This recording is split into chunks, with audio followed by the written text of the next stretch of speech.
Hello and welcome back to A Splash of Paint. Now it's time for our regular feature where we ask some of the most well-known artists to reveal a few of their favourite things. This week is the turn of popular pencil magician Malcolm Cudmore. Favourite brushes?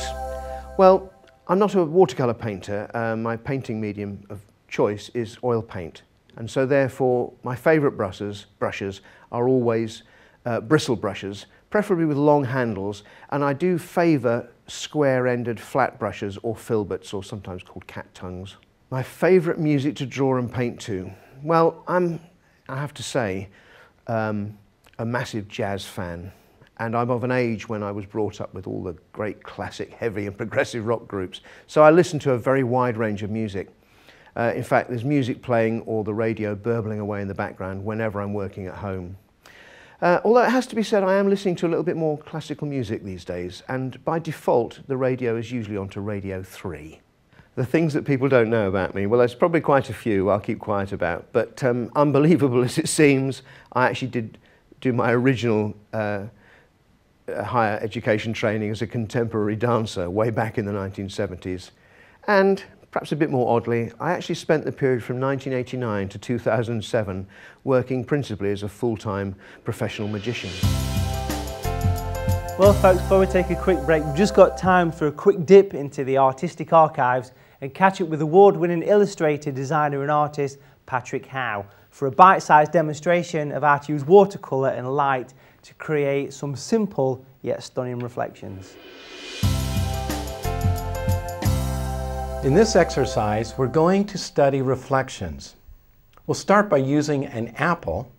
It's a simple shape, a simple form, and we'll show what a reflection would look like below it. So we'll start by using cadmium yellow deep. Now our apple shape doesn't have to be perfect. Just let your brush, just let the quality and edges of your brush show. We don't necessarily want hard edges. We want to capture the quality and essence of the apple, but it doesn't have to be hard-edged or perfect. I think we'll keep in these areas of white to look like reflection and light.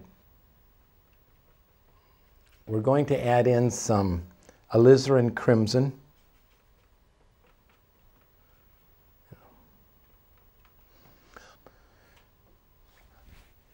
Notice how that's dispersing, and I have to stop and ask myself, is that how I want it to go? In a way, we clearly don't have much choice, but I do have a choice as to what I do next. It's dispersing quite a bit, so it would not be good to add in lots of pigment at this point. It would disperse and fill up our whole shape, but we want to fill up the center area. Let's let that dry back a little bit. Then we'll add in darker tones. Our apple is almost dry, so it's the perfect time to put in those dark central tones. I'm going to use Payne's Gray, a touch of the alizarin crimson, mix up a deep purple red tone. It's a good idea to practice not being literal, too literal with your painting technique, because it's really beautiful to let the quality of the brush stroke and quality of the paint stand out. There we go. Now as our apple is drying, let's go ahead and wet the lower part of our paper, and we'll wet this entire area down here because we want our reflection to be diffuse as opposed to hard edge and simply a reversed or inverted example of our apple. We want to make it appear as though it's sitting on a glossy, diffuse surface of some sort. I'll get close to this apple, but I'm not going to actually touch the edge because the wet paint in it would bleed into this area. We don't want that right now.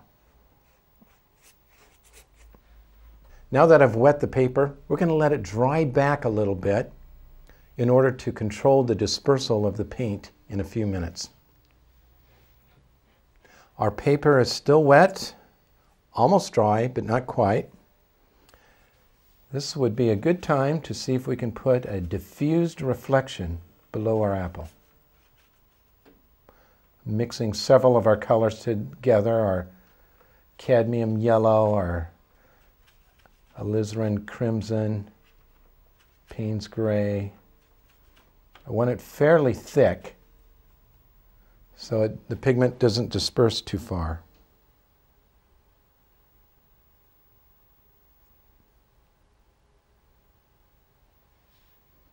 All right, that's kind of interesting. You notice I haven't touched those together yet. I didn't want to risk the chance of them bleeding into each other just yet. But that's a beautiful diffused reflection at this point. Now we'll load up on our Payne's gray and our alizarin crimson. Come back into this area here.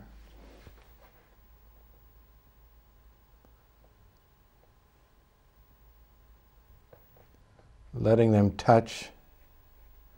Yes. So we've added our reflection here, and our goal was to create a soft, as if it's sitting on a soft diffused surface. We've added the red, and then where the shadows meet, we've made it darker in this area because it's a shadow area. And naturally, our reflection's going to spread and come about in its own organic shape, and that's okay. It helps bring character and interest to the exercise. So give this a try and see how it works. Try different types of fruits. Try a pepper, try a pear, and see what you get. Now it's time for a quick break, but join us in part 3 when SAA professional artist and tutor Terry Chip returns to put the final finishing touches to today's Try Your Hand At project. And versatile artist Mike Skidmore drops by to lift the lid on some of his favourite tools and tricks in our regular What's in Your Box feature.